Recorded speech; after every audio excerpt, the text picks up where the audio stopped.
강원도 동쪽 끝에 자리한 작은 산골 마을 용화마을는 원래 고요하고 평화로운 곳이었다.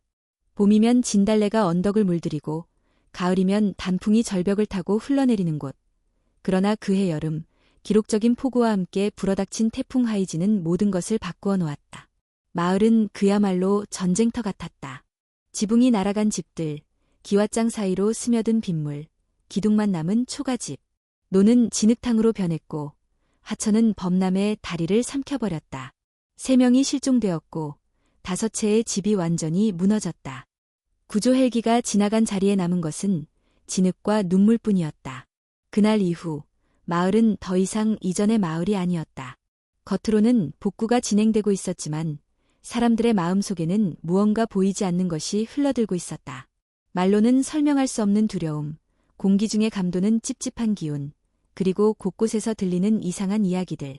어젯밤에 우리 집 뒤쪽에서 아이 우는 소리가 들렸어. 누가 하얀 한복 입은 여자를 봤다고 하더라. 산길에 혼자 서 있었다고. 개들이 한밤중에 미친 듯이 짖었어. 뭔가 이상해. 이런 이야기들이 입에서 입으로 전해졌다. 이웃들은 서로 눈을 피했고 아이들은 밤에 혼자 화장실도 못 갔다. 심지어 어떤 집은 문 앞에 소금을 뿌리기 시작했고 몇몇은 점집에 다녀왔다. 모두 말은 안 해도 느끼고 있었다.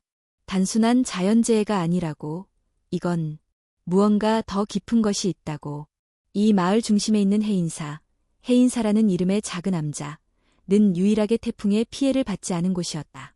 언덕 위에 자리 잡은 그곳은 바람의 방향에서 살짝 비껴 있었고 주변 나무들이 방패가 되어주었다. 그래서일까?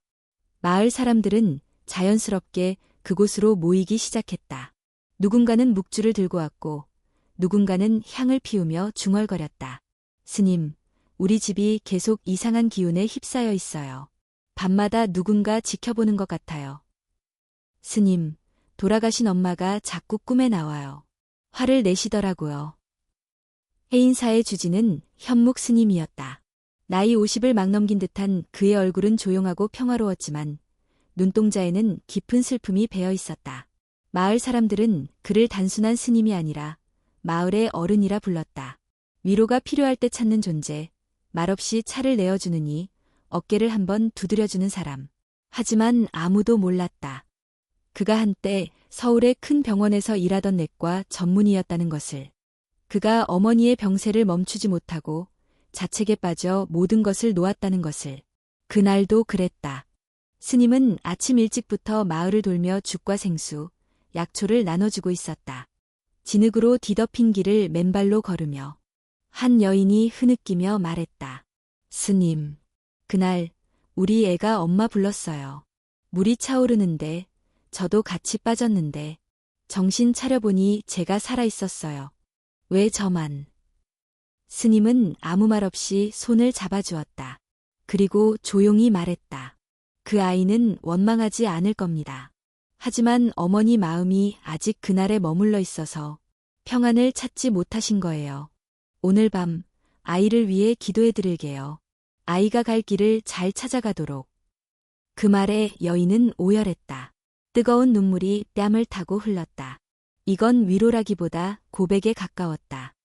그녀의 마음속 깊은 곳에서 잠겨있던 죄책감이 터져나오는 순간이었다. 밤이 되자 절에는 사람들이 몰려들었다. 누가 불렀는지도 모른다. 그러나 자연스럽게 모인 사람들이 한 가지 바람을 가지고 있었다. 평안, 잠, 침묵 속의 위안. 스님은 그들을 거절하지 않았다. 작고 낡은 법당 안에서 향 하나, 종소리 하나, 연불 하나로 사람들이 숨을 골랐다. 찢어진 마음들이 천천히 꿰매지는 듯했다. 그날 밤 스님은 혼자 마당을 걸었다. 하늘은 흐렸고 별은 보이지 않았다. 진흙 밟는 소리와 개 짖는 소리, 바람 소리 사이에서 스님은 생각에 잠겼다. 어떻게 해야 저들의 믿음을 되찾게 할 수 있을까? 그건 종교적 믿음이 아니었다. 내일은 조금 나아질 것이라는 믿음, 나는 살아갈 이유가 있다는 믿음, 사람은 다시 웃을 수 있다는 믿음. 그런 단순하지만 가장 중요한 믿음이었다. 그 순간 스님의 눈에 부엌 옆에 쌓인 참수자루가 들어왔다. 눈이 천천히 반짝였다. 그리고 오래된 기억 하나가 떠올랐다. 태국에서 보았던 그 밤, 스님들이 맨발로 탄숲 위를 걸으며 아무런 두려움 없이 기도하던 모습. 불에 타지 않는 것이 아니라 두려움이 그들을 태우지 못했던 그 모습. 현묵 스님은 두 손을 모았다. 아주 조용히 속으로 읊조렸다. 불은 진심을 태우지 못한다. 그리고 마음이 흔들리지 않으면 발도 타지 않는다. 새벽녘, 첫 딸기 울 무렵, 그는 결심을 내렸다. 말이 아닌 행동으로, 기적이 아닌 발걸음으로. 해가 떠오르기도 전, 현묵 스님은 해인사 마당에 앉아 있었다. 맨발은 차가운 땅 위에 닿아 있었고, 손은 무릎 위에 가지런히 놓여 있었다. 어제 밤의 결심은 그 어느 때보다도 명확했다. 그러나 그 결심의 뿌리는 아주 오래전, 아직 스님이 아니었던 시절로 거슬러 올라간다. 그의 본명은 김현묵이었다. 서울의 명문의대를 졸업하고 대형 종합병원에서 내과 전공의로 일했다. 그는 날카로운 이성과 빠른 판단력으로 주목받는 젊은 의사였지만 감정 표현에는 서툴렀다. 동료들은 그를 냉정하지만 믿을 수 있는 사람이라 불렀다. 그가 가장 두려워했던 것은 가족의 병이었다. 특히 어머니. 평생 시장에서 나무를 팔며 아들을 키운 여인이었다. 건강은 좋지 않았지만 늘 아들에게는 씩씩한 모습을 보이던 어머니가 어느 날 갑작스러운 통증으로 병원에 실려왔다. 간암 말기. 예후는 좋지 않았다. 그는 처음에는 믿지 않았다. 스스로 검사를 되풀이했고 다른 병원에도 자문을 구했다. 그러나 현실은 변하지 않았다. 시간은 빠르게 흘렀고 어머니는 점점 말이 없어졌다. 마지막 입원 날 그는 회진을 마치고 어머니의 병실로 들어갔다. 어머니는 창밖을 바라보고 있었다. 눈빛은 평온했지만 손은 말라 있었다. 그는 무릎을 꿇고 손을 잡았다. 엄마, 조금만 더 버티면 면역 치료 시도해 볼 수 있어. 가능성은 낮지만. 어머니는 조용히 고개를 저었다. 그 순간 그녀는 속삭이듯 말했다. 현무가, 넌 좋은 의사야. 하지만 사람이란 고쳐지지 않는 마음도 있다는 걸 알아야 해. 그 말은 그의 가슴에 깊이 박혔다. 그날 밤 어머니는 조용히 숨을 거두었다. 그는 심전도를 직접 확인했고 사망 시각을 기록했다. 그리고 아무 말 없이 병실을 떠났다. 아무런 울음도 눈물도 없었다. 하지만 그날 이후 그는 자신을 용서할 수 없었다. 수많은 환자를 살려낸 손이 정작 가장 소중한 사람 앞에서는 무력했다는 사실이 그를 무너뜨렸다. 3개월 후 그는 병원을 그만두었다. 아무에게도 말하지 않았다. 사직서만 남기고 서울을 떠났다. 그의 행방을 아는 사람은 아무도 없었다. 그가 처음 향한 곳은 전라도 순천 근교의 작은 서남사였다. 그는 출가자가 아니라 행자로 머물렀다. 하루 종일 말없이 일만 했다. 밭을 갈고 장작을 패고 물동이를 나르고 스님들의 빨래를 손으로 빨았다. 그는 누구보다 열심히 일했지만 누구보다 말이 없었다. 그러던 어느 여름 태국에 있는 국제선원에서 진행되는 동아시아 참선 교류 프로그램에 서남사 스님들과 함께 동행하게 되었다. 그것은 처음으로 해외에 나가는 여행이자 마음을 들여다보게 되는 시간이었다. 그곳에서 그는 놀라운 광경을 목격했다. 한밤중 산속 작은 사찰. 수십 명의 스님들이 촛불을 들고 모였다. 그들은 한마디 말 없이 줄지어 불타는 숲 위를 맨발로 걸었다. 4미터에 달하는 불길 위에서 누구 하나 두려움을 보이지 않았다. 발걸음은 일정했고 눈은 감겨 있었다. 불꽃이 일렁이는 그 길 위에서 스님들은 아무 말 없이 고요히 나아갔다. 행사 후 그는 그곳의 주지 스님에게 물었다. 왜 불 위를 걷는 겁니까? 상징입니까? 전통입니까? 주지는 잠시 침묵하더니 말했다. 두려움을 외면하면 불은 다가온다. 두려움을 품으면 불은 지나간다. 우리는 불 위를 걷기 위해 걷는 것이 아니라 불을 통해 마음을 비추기 위해 걷는다. 그 말은 마치 오래된 종소리처럼 그의 내면에 울렸다. 그날 밤 그는 혼자 숲속길을 걸었다. 그리고 태어나서 처음으로 목 놓아 울었다. 그 후 그는 한국으로 돌아와 서남사에서 정식으로 출가했고 법명 현묵을 받았다. 고요할 의 잠잠할 묵, 바로 그의 내면이 바랐던 이름이었다. 그는 이후 강원도 깊은 산속에 자리한 해인사로 옮겨왔다. 사람이 많지 않고 조용한 곳, 마을과 가까워 사람들과 부대낄 수 있는 곳. 그곳에서 그는 7년을 살았다. 아무런 교리도 강요하지 않고 법문도 적게 했다. 대신 손으로 농사를 짓고 병든 노인을 찾아가며 아이들을 가르쳤다. 그런 그의 삶은 태풍 하이진이 몰고 온 절망 앞에서 다시 흔들렸다. 마을 사람들의 눈은 흔들리고 있었고 믿음은 바닥났다. 죽은 자는 떠나지 않았고 산자는 버텨내지 못했다. 그는 알고 있었다. 다시는 괜찮을 거예요 라는 말로는 아무것도 바뀌지 않는다는 것을. 사람들에게는 기적이 아니라 증명이 필요했다. 말이 아니라 행동, 교리가 아니라 발걸음. 그래서 그는 결심했다. 그가 직접 불 위를 걷는 것이다. 태국에서 보았던 그 기억처럼. 그러나 이곳에서는 그것이 공연이 아닌 기도가 되어야 했다.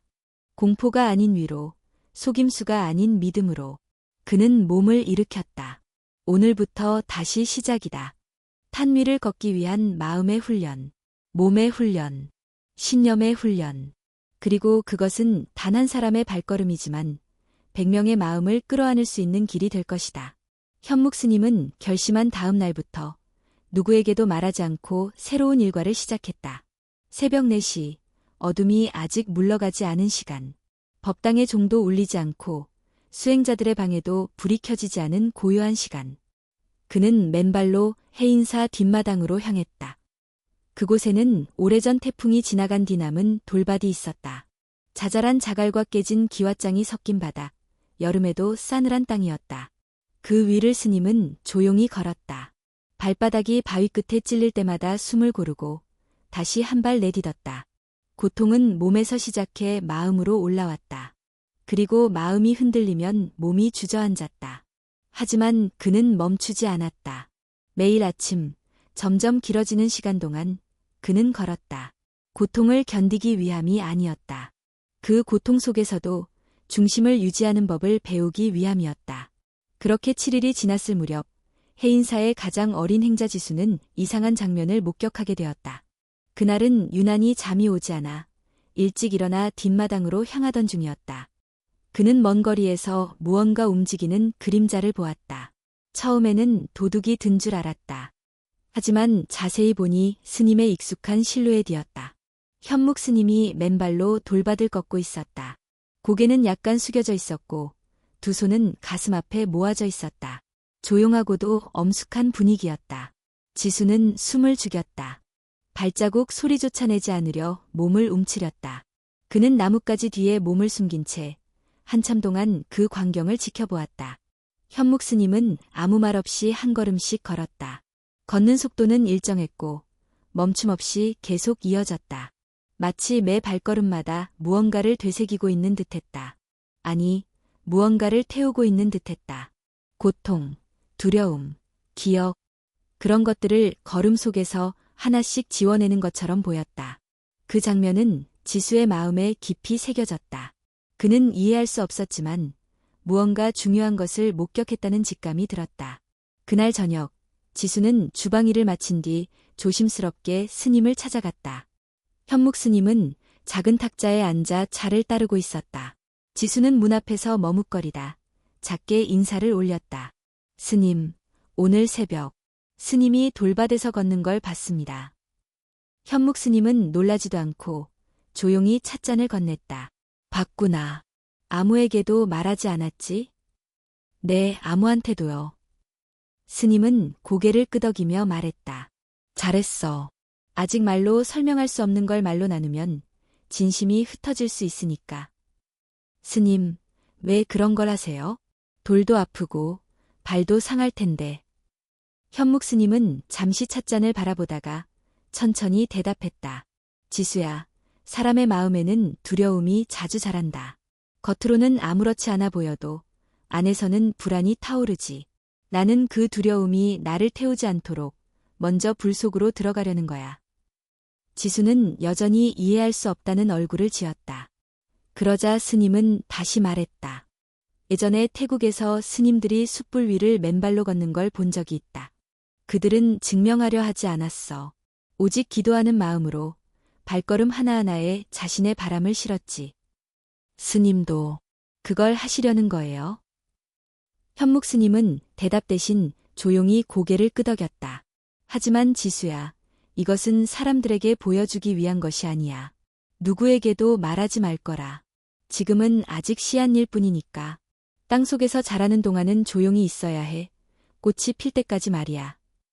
지수는 그 말에 고개를 끄덕였다. 어쩐지 그날 본 스님의 발걸음은 무언가를 피우기 위한 것이 아니라 피어나게 하기 위한 것처럼 느껴졌기 때문이다.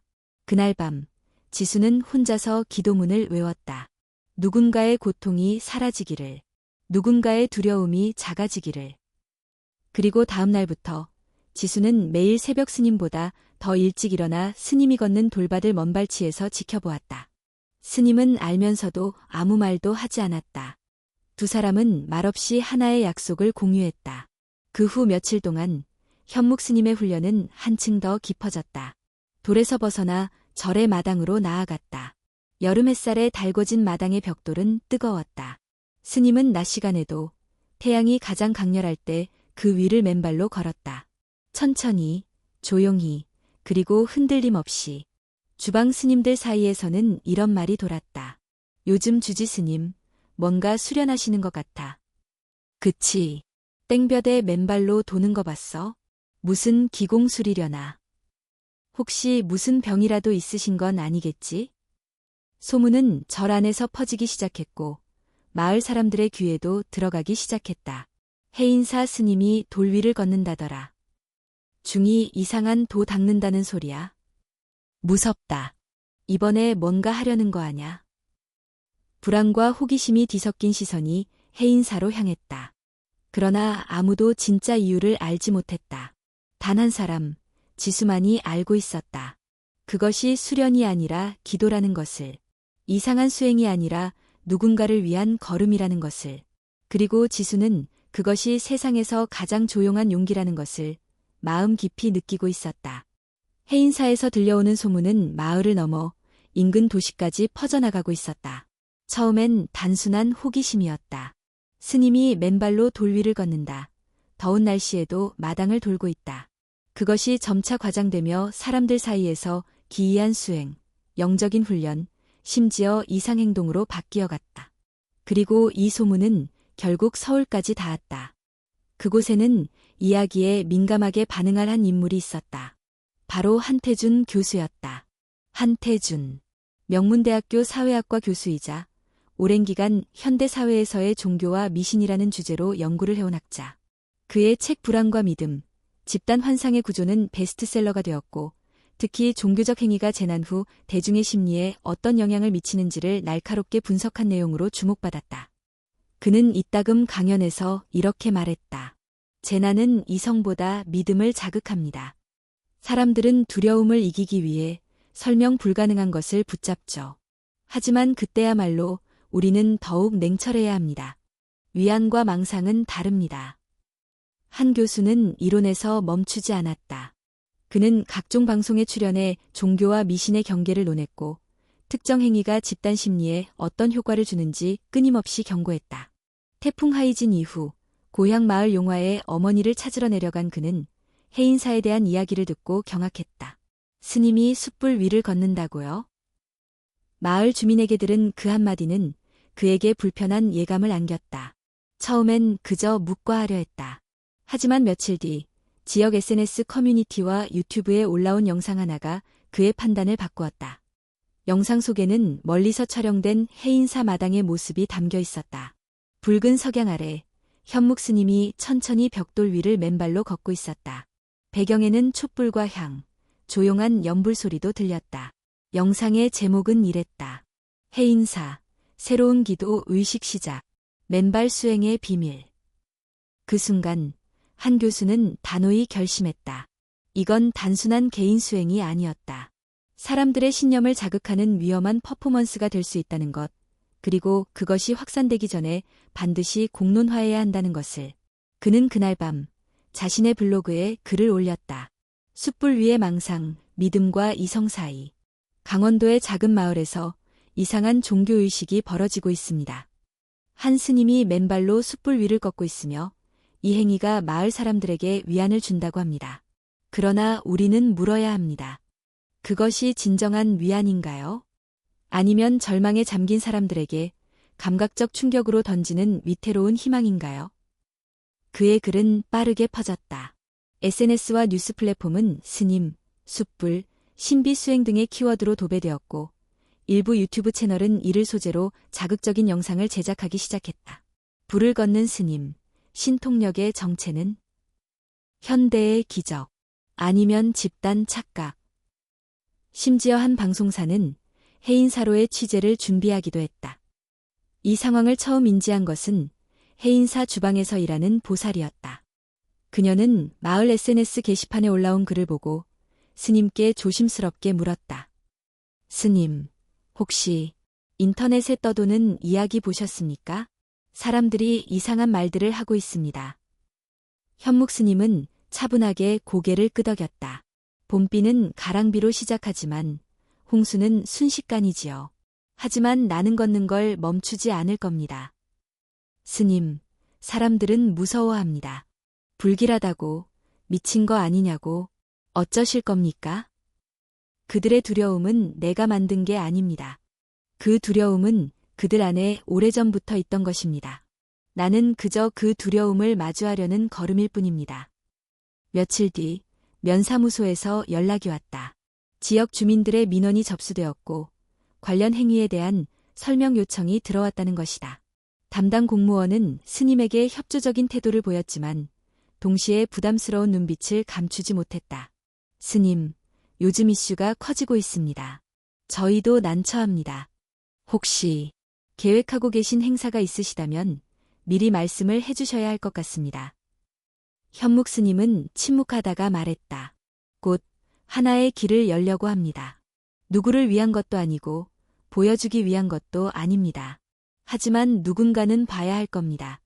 불이 아니라 그 걸음을. 공무원은 난감한 표정을 지었다.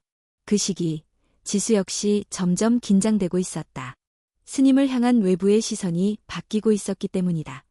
조용히 지켜보던 걸음이 이제는 감시되고 있었다. 사람들이 속삭이듯 말했다. 중이 뭔가 꾸미고 있는 거야. 이번에 제대로 사고치는 거 아냐? 그럴수록 지수는 더 단단히 마음을 먹었다. 자신이 본 스님의 모습은 그런 것이 아니었기 때문이다.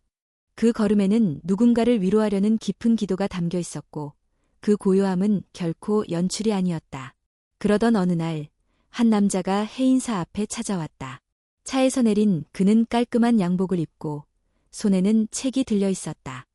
그는 바로 한태준 교수였다. 지수는 문을 열고 맞이했다. 안녕하세요. 누구를 찾으시나요? 나는 한태준입니다. 현묵 스님을 뵙고 싶습니다. 지수는 망설이다가 고개를 숙였다. 스님께서는 지금 조용히 기도 중이십니다.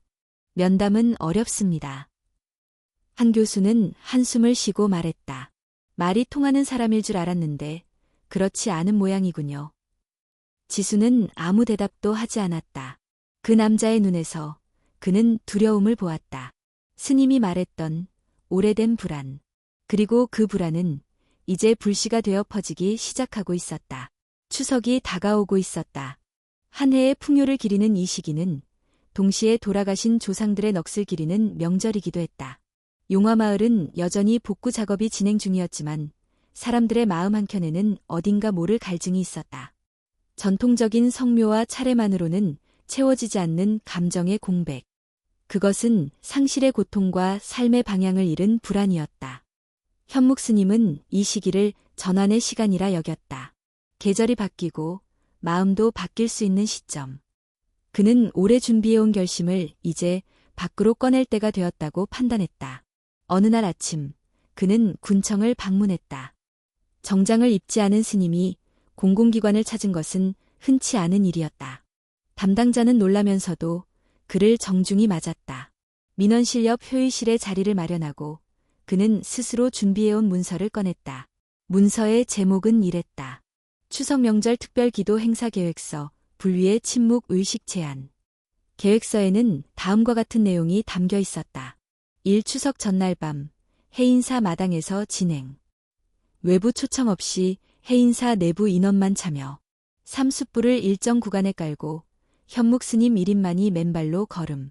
4. 음향, 조명, 장식 일절 없음. 5. 종교적 강요나 포교 목적 없음. 6. 행사 후 별도의 기념 행사나 설명 없음. 마지막 문장에는 이런 구절이 적혀 있었다. 이 행위는 누군가를 설득하기 위한 것이 아닙니다. 단지 침묵 속에서 우리가 지나온 고통을 되새기고 그것을 발 아래로 넘기는 상징적 걸음입니다. 공무원은 계획서를 받아들고 한참을 읽었다. 마침내 조심스럽게 입을 열었다. 스님, 이게 단순한 행사로 보이지는 않습니다. 여론이 워낙 민감하고 최근 논란도 있고 해서. 현묵 스님은 조용히 고개를 끄덕였다. 압니다. 그래서 아무것도 설명하지 않기로 했습니다. 설명은 변명이 되고 변명은 오해를 낳지요. 공무원은 잠시 고민하다가 말했다. 사실 저희 군수님도 스님을 존경하고 계십니다. 그래서 이번 한 번은 허가를 드리기로 결정하셨습니다. 다만 조건이 있습니다. 무엇입니까? 행사 당일 구조대와 의료진을 대기시켜야 합니다. 그리고 기자들 대응은 저희가 맡겠습니다. 절대 선전용으로 비춰지지 않게 조치하겠습니다. 현묵 스님은 고개를 숙여 인사했다. 감사합니다. 누군가가 믿어주는 것만으로 이미 절반은 걸음을 뗀 것입니다. 행사 허가가 떨어졌다는 소식은 곧 해인사 내부로 퍼졌다. 몇몇 스님들은 우려를 표했고 일부는 조용히 기도에 동참하겠다고 나섰다. 마을 주민들 사이에서도 다양한 반응이 나왔다.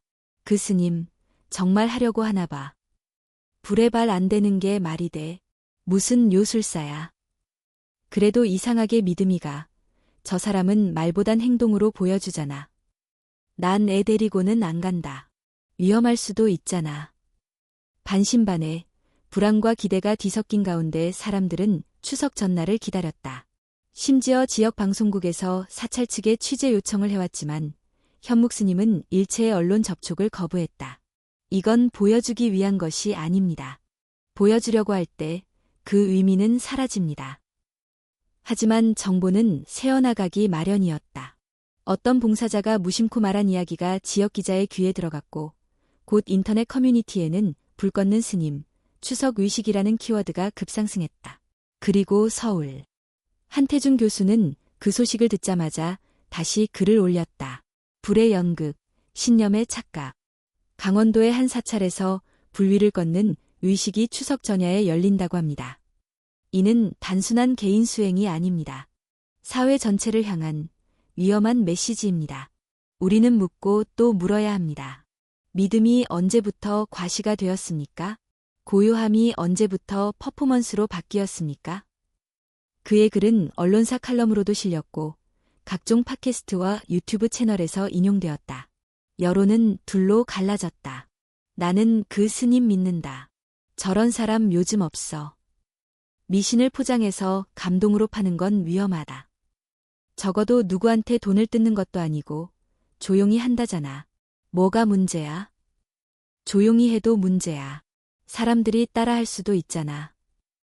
해인사 안팎으로 긴장감이 감돌았다. 하지만 가장 조용한 사람은 정작 현묵 스님이었다. 그는 행사 전날 밤 오래된 나무 창고에서 직접 숯을 꺼내 마당 한복판에 깔기 시작했다. 지수는 옆에서 도왔다. 손에 장갑을 끼고 온몸에 땀이 흐를 때까지 작업을 했다. 스님, 무섭지 않으세요? 지수의 질문에 스님은 조용히 대답했다. 무서운 것은 불이 아니라 마음이 흔들리는 것이다. 마음이 단단하면 불도 지나가고 말도 지나간다. 그 말에 지수는 고개를 끄덕였다. 그는 알았다. 내일이 단지 불 껐기가 아니라 수많은 시선과 불신과 오해를 함께 딛고 지나가는 길이라는 것을. 마당에는 숯이 가지런히 놓였다. 하늘은 구름에 가려 있었고 산 너머에서 바람이 불어왔다. 밤이 깊어질수록 공기마저 뜨거워지는 듯했다. 그리고 마침내 해인사의 마지막 밤이 시작되었다. 추석 전야 해가 완전히 지기 전 해인사에는 이상할 만큼 고요한 정적이 감돌았다. 평소 같으면 성묘를 다녀온 사람들이 법당에 들러 조상을 위한 기도를 올렸겠지만 오늘은 달랐다. 누가 먼저 말하지 않았지만 모두 알고 있었다. 오늘 밤 스님이 그 길을 걸을 것이라는 것을. 절 마당 중앙에는 이미 숯불이 가지런히 깔려 있었다. 하루 종일 말린 숯에 불을 붙인 후 남은 잿더미를 털어낸 뒤 마치 검붉은 비단처럼 고르게 펼쳐진 불길. 길이는 약 5m, 폭은 60cm 남짓. 양 옆으로는 돌로 경계를 만들었다. 그 위에는 아무 장식도, 휘황찬란한 장엄도 없었다. 오직 숯의 붉은 빛만이 어둠 속에서 은은히 빛나고 있었다. 사람들은 마당을 가득 메웠다. 인근 마을 주민들, 소문을 듣고 찾아온 외지인들, 기자 몇 명과 유튜버들까지. 스님이 요청한 비공개 행사라는 점이 무색할 정도였다. 하지만 아무도 말이 없었다. 사람들은 앉아있거나 서 있었고 눈은 모두 숲길을 향해 있었다. 밤 8시 해인사 법당의 종이 3번 울렸다. 낮게 울리는 종소리는 사람들의 심장을 천천히 두드렸다. 그리고 조용히 아무 예고 없이 한 사람이 마당으로 걸어 나왔다. 현묵 스님이었다. 그는 평소와 같은 옅은 회색 가사를 입고 있었고 맨발이었다. 눈은 감겨 있었고 손은 가슴 앞에서 가지런히 모아져 있었다. 걷는 걸음은 흔들림 없이 천천히 마치 바람을 따라 움직이는 듯 부드러웠다. 그가 숲길 앞에 다다랐을 때 마당 전체가 숨을 멈춘 듯 고요해졌다. 첫 걸음. 숲 위로 발이 닿는 순간 작은 불꽃이 일었다. 누군가는 숨을 들이켰고 누군가는 두 눈을 감았다. 하지만 스님은 아무런 표정도 없이 그대로 두 번째 발을 내딛었다. 세 번째, 네 번째. 그의 발걸음은 일정했다. 한 걸음, 한 걸음. 마치 그 안에 무언가를 담아 걸어가는 듯한 발걸음이었다. 고통의 기억, 타인의 슬픔, 말하지 못한 후회, 죽은 자의 목소리. 그것들이 모두 그 걸음 속에 녹아 들어있는 듯했다. 지수는 한쪽 끝에서 조용히 두 손을 모은 채 지켜보고 있었다. 스님의 발이 숲 위를 지나가고 있지만 그 어떤 불안도 느껴지지 않았다. 오히려 그 속에는 이상한 평화가 있었다. 관중 속 누군가가 울기 시작했다. 아무 말도 없이 조용히 흐느끼는 소리. 그리고 그 울음은 이내 몇 명에게로 퍼졌다. 어떤 이는 손을 모았고 어떤 이는 땅에 엎드렸다. 누군가는 속삭였다. 우리 아버지도 그때. 현묵 스님은 숲길의 끝에 다다랐다. 마지막 한 걸음을 내딛고 숲 밖으로 발을 뗐다. 발에는 그을음이 묻어 있었지만 타거나 벗겨진 흔적은 없었다. 그는 고요히 몸을 돌려 마주 선 이들을 바라보았다. 그리고 두 손을 다시 모은 채 천천히 절을 했다. 말 한마디 없이 오직 절 하나로 그 자리를 마무리했다.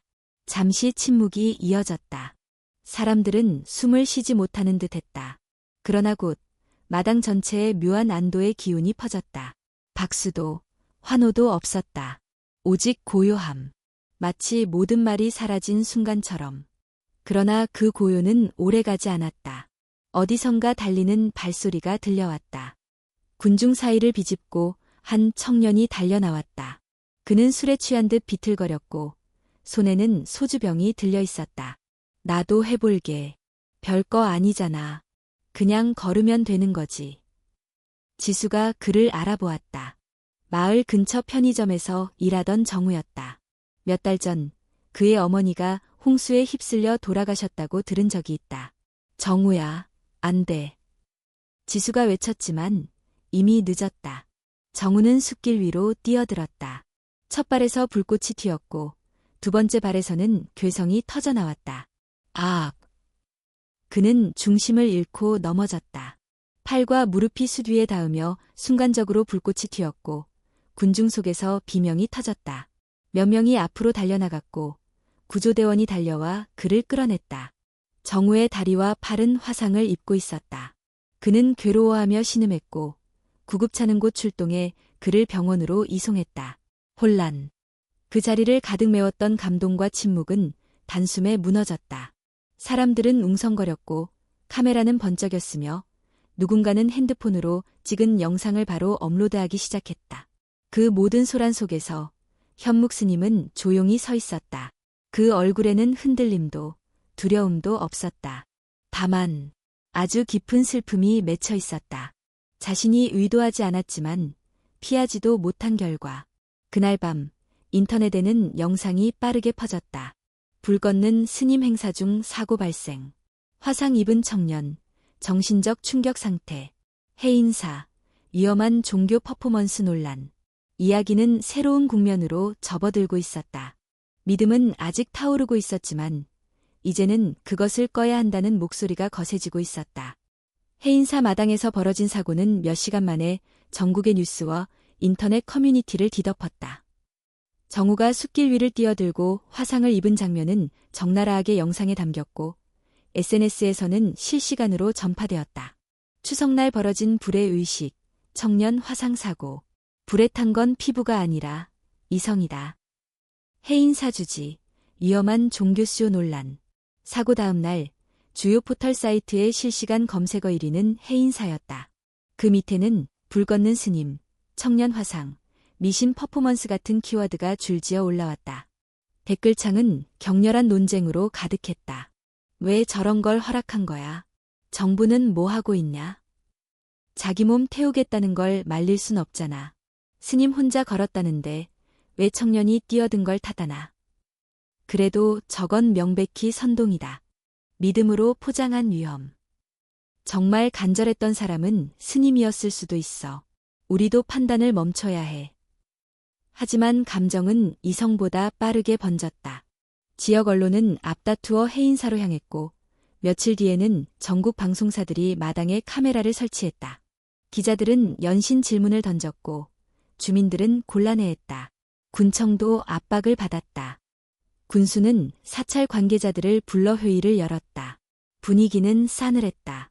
이건 단순한 수행이 아닙니다. 지금 전국적인 논란이 되고 있습니다. 군 차원에서도 사찰에 경고를 전달하지 않을 수 없습니다. 하지만 스님은 개인적인 기도로 시작하신 일입니다. 주민들도 큰 감동을 받았고 강요도 없었습니다. 감동이든 뭐든 누가 다쳤잖아요. 우리가 뒷수습을 해야 합니다. 더는 묵과할 수 없습니다. 그 결과 군은 공식적으로 해인사에 종교행사 일시 중단을 요청했고 행사 장소에 대한 안전점검 실시 방침도 내렸다. 사실상의 활동 제한 조치였다. 현묵 스님은 아무 말 없이 그 통보서를 받아들었다. 그날 이후 그는 법문도 기도도 하지 않았다. 자신의 작은 선방에 틀어박힌 채 침묵 속에 머물렀다. 지수는 매일 그 앞을 서성이며 기다렸다. 하지만 스님은 문을 열지 않았다. 음식을 들고 가도 차를 놓고 와도 아무 반응이 없었다. 마치 걸음도, 숨도, 생각도 모두 정지된 사람처럼. 그러던 중 정우가 입원한 병원에서 한 영상이 올라왔다. 병상에 누운 그가 인터뷰에 응하는 장면이었다. 왜 뛰어들었냐고요? 저도 잘 모르겠어요. 그냥 그걸 보면 뭔가 풀릴 것 같았어요. 죽은 엄마가 돌아올 수는 없지만 그 길을 같이 걸어야만 할 것 같았어요. 그 영상은 사람들의 마음을 흔들었다. 누군가는 눈물을 흘렸고 누군가는 분노했다. 그 무렵 한태준 교수는 KBS 시사 프로그램에 출연했다. 그는 단호한 어조로 말했다. 이 사건은 단순한 개인 수행의 실패가 아닙니다. 구조적으로, 집단적으로 매우 위험한 현상입니다. 고통받는 사람들의 심리를 이용한 은밀한 감정 선동입니다. 우리는 명확히 해야 합니다. 치유는 의학과 과학, 사회적 제도 안에서 이루어져야 합니다. 불위를 걷는다고 죄책감이 사라지지 않습니다. 그건 착각입니다. 그의 발언은 뜨거운 반응을 불러일으켰다. 그의 SNS 계정은 이성의 목소리, 과학의 수호자라는 해시태그로 수천 번 공유되었고 일부는 현묵 스님 사과 요구 청원까지 시작했다. 하지만 반대의 흐름도 있었다. 우리는 숫자만 따지지만 마음은 숫자가 아닙니다. 그날 나도 거기 있었다. 울고 있던 내 아버지를 처음 봤다. 그 스님은 아무 말도 하지 않았다. 보여주지 않았다. 그냥 걸었을 뿐이다. 그게 전부다. 믿음과 이성, 상징과 사실, 위로와 의심이 뒤섞인 싸움이 점점 깊어졌다. 그리고 그 모든 중심에 있는 현묵 스님은 여전히 아무 말이 없었다. 그러던 어느 날 해인사 정문 앞에 한 봉투가 도착했다. 보내는 사람의 이름은 없었다. 다만 봉투 속 편지에는 익숙한 필체로 짧은 글이 쓰여 있었다. 나는 아직도 당신을 이해할 수 없습니다. 하지만 당신이 걸었던 길을 누군가는 기억할 겁니다. 그게 상처든 위로든 당신의 침묵이 어쩌면 나보다 더 많은 이야기를 하고 있다는 것을 이제야 알 것 같습니다. HTJ. 지수는 그 글을 읽고도 무슨 뜻인지 알 수 없었지만 스님에게 편지를 건넸다. 선방 안에서는 여전히 조용했다. 그러나 다음 날 아침 문이 열렸다. 현묵 스님은 조용히 밖으로 나와 그가 늘 걷던 길을 천천히 걸었다. 숯은 사라졌고 불은 꺼졌지만 그 발걸음은 여전히 단단했다. 그는 마당 한가운데에 멈춰 섰고 조용히 하늘을 바라보았다. 그 하늘 아래 세상은 여전히 시끄러웠지만 그 안에는 이제 한 가닥의 평화가 깃들기 시작했다. 가을이 깊어가며 산은 붉은 단풍으로 물들었다. 태풍의 상처는 여전히 도로와 들판에 남아있었지만 마을 사람들의 얼굴에는 어느새 익숙함과 체념, 그리고 조금의 평온함이 서려 있었다. 해인사 앞마당의 숲길은 이미 철거되어 흔적조차 없었고 스님이 머무는 선방의 문은 다시 열렸다. 하지만 현묵 스님은 여전히 말이 없었다. 법문을 하지 않았고 외부 손님도 받지 않았다. 그는 그저 절 일상에 충실했다. 밭을 돌보고 나무를 자르고 아이들에게 밥을 나눠주었다. 예전처럼, 아니, 그 이전보다 더 조용하게. 그 침묵은 때로 사람들을 불편하게 했다. 언론은 더 이상 사찰에 관심을 두지 않았고 군청도 공식적으로 사건 종결 입장을 냈다. 사람들은 새로운 뉴스에 몰두했고 해인사의 일은 그저 오래된 기사로 남았다. 그러나 이상한 변화는 그때부터 시작되었다. 사고 이후 한동안 마을 어귀에서 혼자 앉아있던 할머니 김복래 여사는 갑자기 사찰을 찾았다. 그녀는 평생 불교를 믿지 않았고 심지어 절을 미신이라 여기던 사람이었다. 그런 그녀가 어느 날 현묵 스님 앞에 와서 말했다. 내가 말이지, 스님, 꿈을 꿨어. 죽은 아들이 나타나서 이젠 그만 슬퍼하라고 하더라고. 난 아직도 그 아이 사진 못 버렸어. 근데 이상하게 꿈속에서 그 애가 웃고 있었어. 스님은 대답하지 않았다. 다만 따뜻한 차를 내주었고 복례 여사는 차를 마시며 천천히 울기 시작했다. 며칠 뒤 그녀는 자원에서 절의 공양간에서 밥을 하기 시작했다. 누구도 시키지 않았고 아무도 이유를 묻지 않았다. 또 다른 변화는 지수에게서 시작되었다. 그동안 스님의 그림자처럼 따라다니던 그 아이는 어느 날 혼자서도 정해진 시간에 좌선을 하기 시작했다. 아이들이 장난치는 법당 뒤편, 그는 홀로 무릎을 꿇고 눈을 감았다. 스님이 말하지 않아도, 가르치지 않아도 그는 배워가고 있었다. 그리고 며칠 뒤 지수는 조용히 스님에게 말했다. 스님, 저 언젠가 스님처럼 되고 싶어요. 스님은 잠시 그를 바라보다가 고개를 끄덕였다. 되려 하지 않아도 이미 그 마음에 다가가고 있다. 또 다른 날 마을에서 가장 말이 없던 청년 박상우가 사찰을 찾았다. 그는 재난 이후 어머니를 잃고 스스로를 탓하며 사람들과 대화를 끊었던 이였다. 누구와도 눈을 마주치지 않던 그가 법당에 들어와 조용히 목탁을 잡았다. 제가 죽고 싶었거든요. 근데 그날 스님이 걸을 때 누가 내 어깨를 잡는 느낌이 들었어요. 그게 어머니였던 것 같아요. 그는 울음을 터뜨렸고 스님은 말없이 등을 두드려 주었다. 상우는 그날 이후 마을 아이들에게 나무 장난감을 만들어주기 시작했다. 말로는 설명할 수 없었지만 그의 마음은 조금씩 열리고 있었다. 그리고 가장 놀라운 일은 정우의 회복이었다. 그는 아직 병원에 입원 중이었고 다리에 화상 치료를 받고 있었다. 그러나 예전처럼 공격적이지 않았고 취해 있지도 않았다. 그의 병실에는 작은 불상 하나가 놓여 있었고 창가에는 누군가 보낸 편지들이 쌓여 있었다. 나도 이제는 걸을 수 있을까 생각해. 불위는 아니어도 마음의 불길은 좀 벗어나고 싶거든. 그는 병원 심리상담사에게 그렇게 말했다고 한다. 이렇듯 아무런 광고도 없었고 설명도 없는 변화들이 곳곳에서 피어나고 있었다. 그건 불특정 다수가 감동한 감정이 아니라 몇몇 상처 입은 이들이 조용히 돌아보며 만들어낸 작은 회복들이었다. 어느 날 저녁, 법당 앞 평상에서 스님은 혼자 앉아 있었다. 하늘에는 구름 한 점 없이 별들이 떠 있었고 은하수처럼 반짝이는 별빛 사이로 산바람이 지나갔다. 지수가 다가와 물었다. 스님, 사람들이 이제야 조금씩 웃는 것 같아요. 스님은 고개를 끄덕이며 말했다. 웃음은 설명할 수 없어도 마음은 먼저 알아보는 법이지. 침묵 속에도 울림이 있고 걸음 하나에도 기도가 깃들 수 있다. 지수는 조용히 앉아 별을 바라보았다. 그리고 말했다. 스님, 그 날숲 위를 걸으셨을 때 정말 아프지 않으셨어요? 한참 동안 말이 없던 스님은 부드럽게 대답했다. 아프지 않았다고 말할 수는 없지. 하지만 아픔보다 더 큰 무게는 함께 걸어야 했던 사람들의 마음이었다. 그걸 대신 짊어지고 싶었을 뿐이다. 그 말에 지수는 아무 말 없이 고개를 숙였다.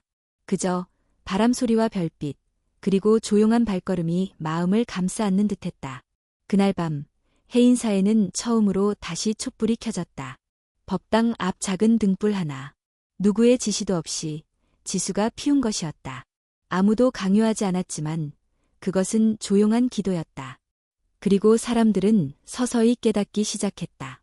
믿음이란 설득해서 얻는 것이 아니라 살아가는 모습 안에서 전해지는 것임을. 가을이 끝자락을 향해 가고 있었다. 산은 점점 색을 잃어갔고 해가 짧아졌다. 해인사는 예전처럼 고요했지만 그 안에 흐르는 공기는 분명 달라져 있었다. 법당의 촛불은 매일 저녁 지수가 밝히고 있었고 마을 사람들은 가끔씩 들러 밥을 지어 나르고 다친 마음을 쉬어가곤 했다. 그러던 어느 날 군청과 지역신문 그리고 주요 온라인 커뮤니티에 한 장의 편지가 도착했다. 발신자는 해인사 주지 현묵. 수신자는 이 땅의 모든 불안한 마음들에게. 편지의 전문은 조용히 공개되었고 누군가가 그것을 SNS에 올리며 전국으로 퍼져나갔다. 그 편지는 화려한 수사도 교리도 담고 있지 않았다. 그저 담담하고 깊은 목소리로 써내려간 한 사람의 고백이었다. 나는 의사였습니다. 많은 사람들의 병을 고치려 했고 때로는 죽음을 막으려 했습니다. 하지만 정작 내 어머니의 마지막을 붙잡지 못했습니다. 나는 그날부터 스스로를 용서할 수 없었습니다. 세상은 이성으로 움직인다고 믿었지만 이성이 미치지 못하는 고통도 있다는 것을 알게 되었습니다. 그래서 나는 침묵을 택했습니다. 말로는 닿을 수 없는 마음이 있다는 것을 알았기에. 불위를 걸었던 것은 보여주기 위함이 아니었습니다. 내가 살아남은 이로써 남은 자들의 슬픔을 등에 지고 한 발 나아가고 싶었을 뿐입니다. 그 길을 통해 누군가는 눈물을 흘렸고 누군가는 분노했습니다. 모두 정당합니다. 나 또한 처음엔 나 자신에게 화가 나 있었습니다. 그러나 지금은 다만 고요히 바람처럼 머물 수 있기를 바랍니다. 설득하려 하지 않겠습니다. 다만 나의 침묵이 당신의 마음에 닿기를, 그 침묵이 어쩌면 당신 안의 불길을 잠시 식혀줄 수 있기를. 편지는 짧았지만 읽는 이의 마음을 묵직하게 적셨다. 댓글창에는 수많은 반응이 달렸다.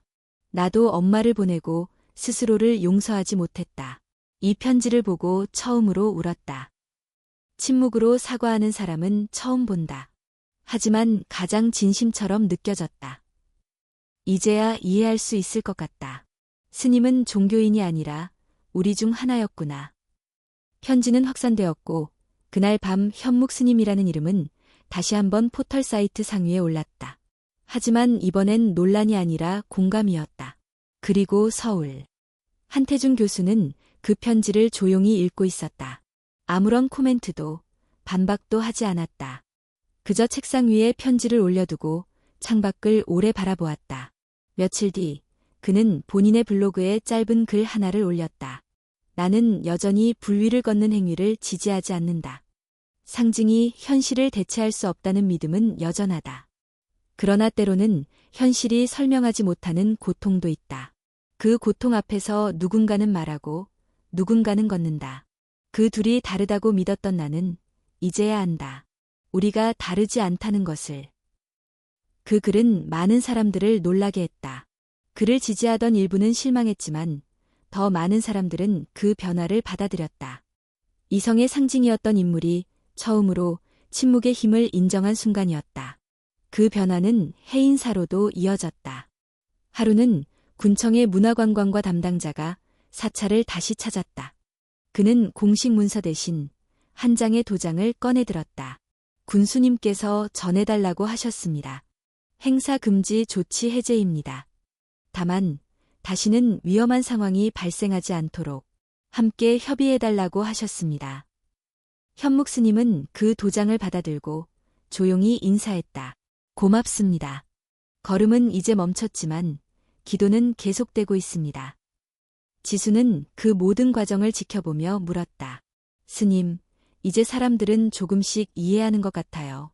왜 굳이 걷지 않으셨어요? 말로 설명하셔도 됐잖아요. 현묵 스님은 대답했다. 이해는 말로 되는 것이 아니란다.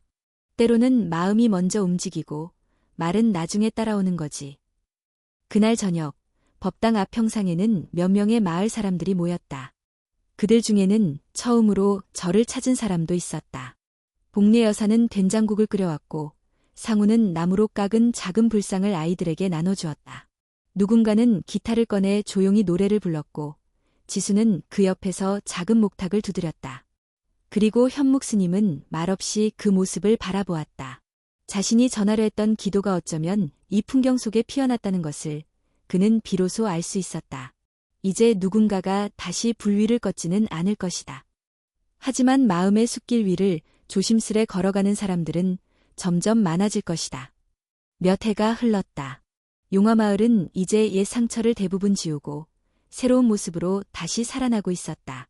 재해로 무너졌던 다리는 다시 놓였고 논밭은 다시 초록으로 물들었으며 아이들의 웃음소리가 골목마다 울려 퍼졌다. 해인사도 달라졌다. 예전보다 방문객이 많아지지도 않았고 더 조용해지지도 않았다.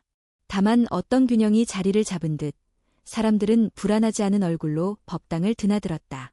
그리고 지수는 이제 더 이상 꼬마 행자가 아니다. 올해 29, 법사 교육을 마치고 조계종 정식 스님으로 계를 받았다.